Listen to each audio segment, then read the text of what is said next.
आदाब नाजरीन, इंतखाबी जंग के साथ मैं हूं मुनज़्ज़ा शाह। उत्तर प्रदेश असेंबली इंतखाबात के तहत 5वें मरहले में आज 61 असेंबली हलकों में वोट डाले जा रहे हैं। वोटिंग का अमल सुबह 7 बजे से शाम 6 बजे तक जारी रहेगा। 5वें मरहले में अमेठी, रायबरेली, सुल्तानपुर, चित्रकूट, प्रतापगढ़, कौशाम्बी, प्रयागराज, बाराबंकी, अयोध्या, बहराइच और गोंडा में इंतखाबात हैं। 5वें मरहले में तकरीबन 2 करोड़ 25 लाख करोड़ वोटर्स अपने हक़ राय दही का इस्तेमाल करेंगे। उनमें तकरीबन 1 करोड़ 20 लाख मर्द और तकरीबन 1 करोड़ 5 लाख खवातीन वोटर्स शामिल हैं। 5वें मरहले के 61 असेंबली हलकों में 693 उम्मीदवार मैदान में हैं। उनमें 90 खवातीन हैं।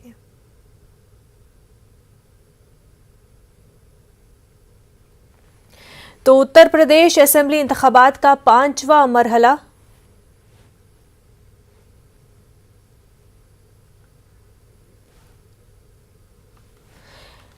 उत्तर प्रदेश में 5वें मरहले के तहत अब से कुछ देर में ही वोटिंग शुरू हो जाएगी। वोटिंग का अमल बस 4 मिनट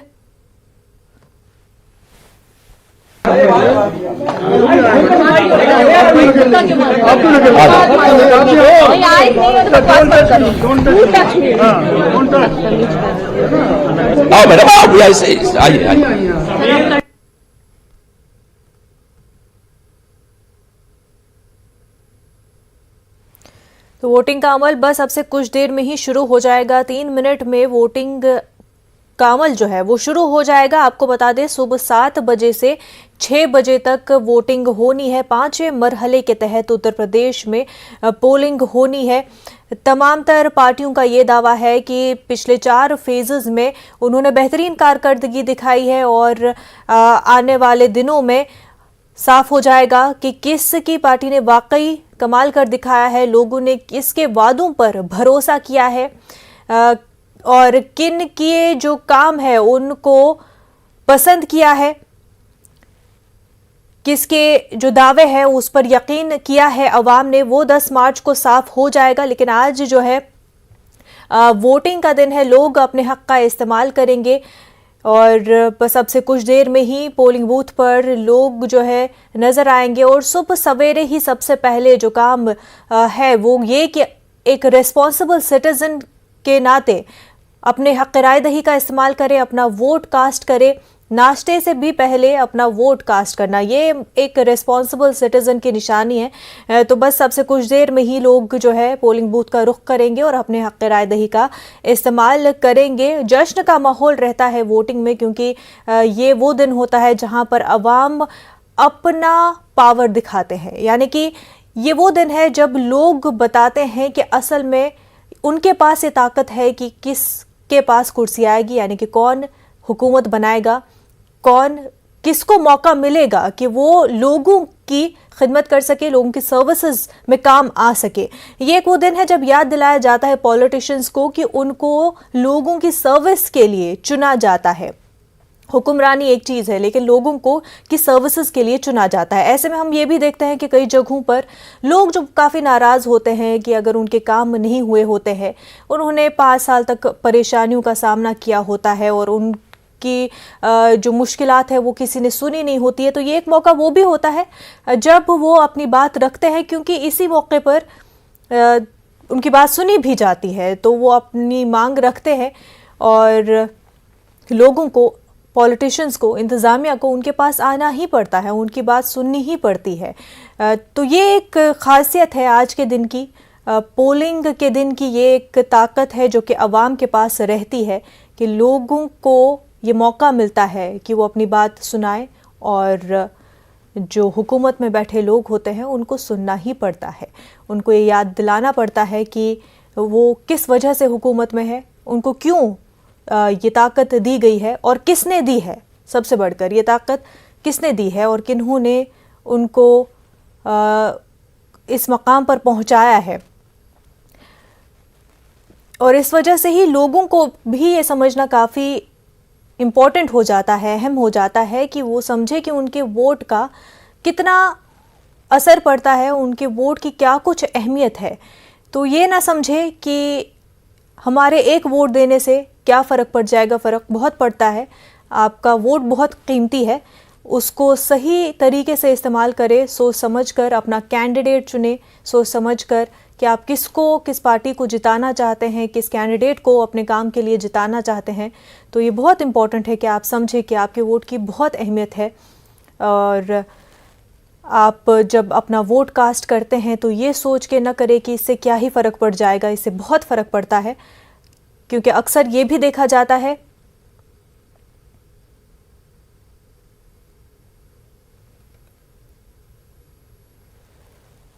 पोलिंग अब से कुछ देर में ही शुरू होने जा रही है। आपको बता दें कि 7 बज चुके हैं और अब से करता हूँ, प्राइवेट सर्विस में हूँ जी। तो सबसे पहले जी क्या लोगों को अपील करेंगे? लोग अधिक से अधिक मतदान करें। पहले मतदान, बाद में जलपान। जी मॉर्निंग वॉक के बाद सबसे पहले मतदान, बाद में जलपान। अधिक से अधिक संख्या में वोटिंग करें और वोट प्रतिशत को 60% से ऊपर बढ़ाएं। जो कि शहरोत्तरी का वोट प्रतिशत 40 से नीचे रहता है, इसको फर्स्ट क्लास डिवीजन में पास करना है इस बार, और 60% से अधिक मतदान करके एक मजबूत सरकार बनानी है। मॉर्निंग वॉक करके सीधे जी, मॉर्निंग वॉक करके 15 किलोमीटर का मॉर्निंग वॉक करके आ रहा हूँ। डॉक्टर ए के पचौरी।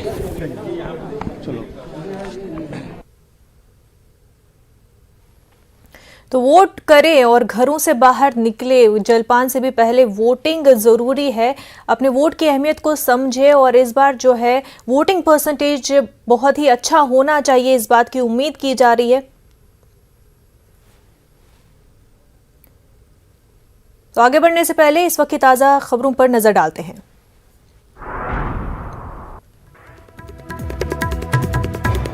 पांचवें मरहले के तहत इंतखाबात जारी।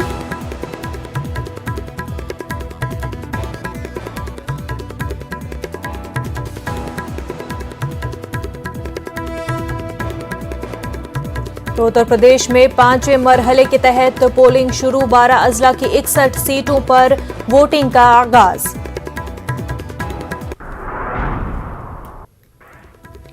रूसी फौज की यूक्रेन की राजधानी कीव की जानिब पेश कदमी। यूक्रेन और रूस की फौज के दरमियान घमासान जारी। कीव में ऑयल डिपो में रूस का रॉकेट हमला। रूसी फौज का दिया जा रहा है मुंहतोड़ जवाब। यूक्रेन के सदर व्लादिमीर ज़ेलेंस्की का दावा। यूक्रेन के वजीर सेहत के मुताबिक जंग में अब तक 200 अफराद हो चुके हैं हलाक।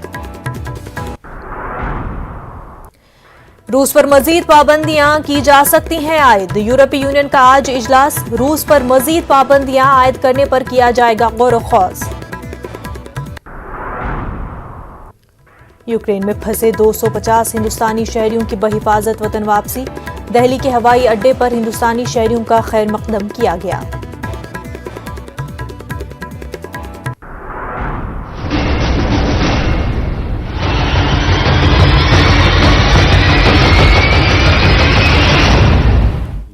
भाजपा की सरकार हर दृष्टि से, उत्तर प्रदेश की 24 करोड़ जनता के हित की दृष्टि से, गरीबों के हित की दृष्टि से, किसानों के हित की दृष्टि से, मजदूरों के हित की दृष्टि से यह आवश्यक है। इसलिए लोगों ने मन बनाया है कि कमल खिलाएं, और मैं अपील भी करता हूं आप सबके माध्यम से, लोगों से घर से निकलें, अपने मताधिकार का प्रयोग करें। मेरी सीट में मैं तो सीधे अपने लिए सबका आशीर्वाद कमल के फूल पर मांगता ही हूं, लेकिन बाकी उत्तर प्रदेश की जो 60 और सीटें हैं उसमें भी लोग घरों से निकलें और भारी मतदान करें। और यह लोकतंत्र का एक जो महापर्व है, या विधानसभा 2022 के चुनाव का 5वां चरण है, अब केवल 2 चरण बाकी हैं। 7 तारीख को अंतिम चरण का मतदान होगा और 10 तारीख को मतगणना होगी। और 10 तारीख को जनता के आशीर्वाद से जो अहंकार के आकाश में श्री अखिलेश यादव जी घूम रहे हैं, मेरा पूरा विश्वास है कि उनकी साइकिल पहले पश्चिम से उड़ती हुई सैफई गई थी, और सैफई और जगह जगह से उड़ती हुई बंगाल की खाड़ी चली जाएगी। सर, मुख्यमंत्री ने पिछले दिनों अपने एक रैली में कहा था कि 10 तारीख के बाद सारे विपक्षी दल टिकट करा के बाहर चले जाएंगे देश के। वही बात अखिलेश यादव भी कह रहे हैं। श्री अखिलेश यादव की बातों पे आप विश्वास इसलिए न किया करिए कि 2014 में जो बातें उन्होंने कही वो सब खोदा पहाड़ निकली चूहिया साबित हुई। 2017 में जो उन्होंने बातें कही वह केवल जीवों का लपालप रह गया। 2019 के लोकसभा चुनाव में जब बुआ भतीजे दोनों मिल गए, तब भी सपा का कहीं अता पता नहीं चला। इसलिए श्री अखिलेश यादव जी की बात पर कोई भरोसा करे, श्री राहुल गांधी जी की कोई बात पर भरोसा करे, मायावती जी की बातों पर कोई भरोसा करे, प्रियंका मैडम की बातों पर कोई भरोसा करे, तो आप भी अपना समय खराब न किया करें। उनकी बातों पे कभी भरोसे लायक कोई बात रही हो और जब कोई इस तरह की बातें करे तो उनसे पीछे पलट करके, जब 2014 में वह स्वयं मुख्यमंत्री थे और उत्तर प्रदेश में भाजपा ने गठबंधन के अपने 2 सदस्यों के साथ 73 सांसद जीते। 2017 में जब अखिलेश जी मुख्यमंत्री थे, कहते थे हमने अच्छे काम किए हैं, तो हम 325 विधानसभा सीटों पर जीते और Samajwadi party, Bahujan Samaj party, Congress party का सूपड़ा साफ कर दिया। और 2019 में सारे मिल करके लड़े, तब भी जो गांधी परिवार अपनी राजधानी समझता था, श्री राहुल गांधी को अमेठी में हराए और कन्नौज में श्री अखिलेश यादव जी की पत्नी डिंपल यादव जी को हराए और सारा जो ये अपनी जागीर समझते थे वहां कमल का फूल खिल चुका है। अब गुंडों के बल पर राजनीति नहीं की जा सकती, अपराधियों के बल पर राजनीति नहीं की जा सकती, माफियाओं के बल पर राजनीति नहीं की जा सकती, दंगा करने वाले दंगाइयों के बल पर राजनीति नहीं की जा सकती, तुष्टीकरण करने वाले तुष्टीकरण के बल पर राजनीति करना चाहे तो अब वो नहीं किया जा सकता। अब एक ही रास्ता है कि जनता की जो ईमानदारी से, जिम्मेदारी से उसके संकट के समय उसके साथ खड़ा होगा, जनता उसे अपना आशीर्वाद देगी। सर, पिछले दिनों एक रैली में बुलडोजर 4 बुलडोजर खड़े हुए थे, तो मुख्यमंत्री ने मंच से कहा था कि मेरी रैली में तो बुलडोजर भी खड़े हैं। उन्होंने हेलीकॉप्टर में इस बात का जिक्र किया, तो वीडियो भी बड़ा वायरल हुआ था। विपक्ष इस पर निशाना साध रहा है। देखिए, मैं आपको कह रहा हूं, विपक्ष की किसी बात पर आपको इसलिए बहुत सवाल मुझसे नहीं करना चाहिए, क्योंकि बुलडोजर हमने किसी गरीब के घर पर नहीं चलाए हैं। जिन लोगों ने सरकार की जमीन पर, गरीबों की जमीन पर, किसानों की जमीन पर कब्जा कर लिया था सत्ता की हनक में, उनको खाली कराने का काम और उसे खाली करा करके वहां पर गरीबों का मकान बनाने का काम हमारी सरकार ने किया है। और 10 मार्च के बाद वह बुलडोजर हो, जेसीबी हो, वह अवैध कब्जों को हटाने के लिए चलता रहेगा। सर, 4 चरणों में क्या रहा? 4 चरणों में तो हम प्रचंड बहुमत से आगे चल रहे हैं, बाकी चरणों में भी आगे रहे। बाराबंकी की 5 असेंबली सीटों पर आपको बता दें कि आज वोटिंग हो रही है। वहीं हमारे नुमाइंदे तारिक कमर भी हमारे साथ बाराबंकी से जुड़ चुके हैं। तारिक कमर, ये बता दें कि क्या लोग जमा हो चुके हैं, अपने हक़ राय दही का इस्तेमाल करने के लिए पोलिंग बूथ का रुख कर रहे हैं?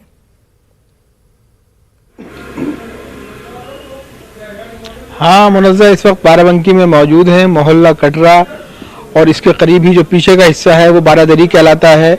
और यहाँ पर मैंने देखा कि 7 बजे से पहले ही लोग अपना वोट डालने के लिए लाइन में लग चुके हैं। देखिए, एक वोट डाल के अभी आए हैं एक साहब, मतलूब साहब, उनसे पूछते हैं। मतलब भाई, आपने वोट डाला है, किन बुनियादों के पेश नजर वोट डाला है, क्या मकासद आपके पेश नजर है? देखिए, देश में अमन हो, सेकुलर पार्टी आए और जो यहाँ के अवाम हैं उनको आसानियां मिले, बच्चों को अच्छी शिक्षा मिले। बाराबंकी तारीखी शहर है, बुनियादी तौर पर क्या मौजू ऐसा है जिसको पहले हल करवाना चाहेंगे आने वाली हुकूमत से? बहुत सी चीजें हैं, जिनमें से सबसे बुनियादी चीज ये है कि बच्चों की तालीम, अच्छी तालीम मिलना चाहिए, उनको अच्छी तरबियत मिले और एजुकेशन में उनको आसानियां मिले, क्योंकि एजुकेशन बहुत महंगी है ना, हर आदमी अफोर्ड नहीं कर पा रहा है। तो ये हुकूमत ऐसा करे कि हर घर से बच्चे पढ़ने जाएं, उनको जो भी सहूलियात ज्यादा से ज्यादा हो सके वो दे। बहुत शुक्रिया आपका। मैं हरीश जी से दरख्वास्त करूंगा कि दिखाएं, देखिए कैसे लाइन लग चुकी है यहाँ पर। और ये बाराबंकी का मोहल्ला कटरा, जहां पर सुबह ही लोग 7 बजे से पहले ही देखिए लाइनों में लग गए हैं, अपने जमहूरी हक का इस्तेमाल करने के लिए निकले हैं। आप ये तमाम मंजरनामे अंदर तक के देख सकते हैं। और जैसा कि हमने कई पोलिंग बूथ का जायजा सुबह ही लिया था, तो उसके बाद हम यहाँ मोहल्ला कटरा पहुंचे हैं, तो लेकिन हम ये कह सकते हैं कि बड़े माकूल इंतजामात भी यहाँ पर किए गए हैं और बाकायदा वोटिंग प्रोसेस शुरू कर दिया गया है। और हमारे आर्मी के जवान भी मुस्तैद हैं पूरी तरह, और पुलिस फोर्स के भी यहाँ पर जो अहलकार हैं वो तैनात कर दिए गए हैं। और बड़े सुकून और इत्मीनान का मंजरनामा है। लोग वोट देने के लिए बाकायदा, आप वोट डालने आए भाई, और बड़ा अहम मरहला है ये। तो आप किन बुनियादों पर वोट करना चाहते हैं, क्या चाहते हैं आप? हम क्या बस वोट देना चाहते हैं। क्या चाहिए आपको? और विकास, तालीम बस सब ठीक ही है, वोट दे दें, अपने फर्ज से अदा हो जाए बस। तरक्की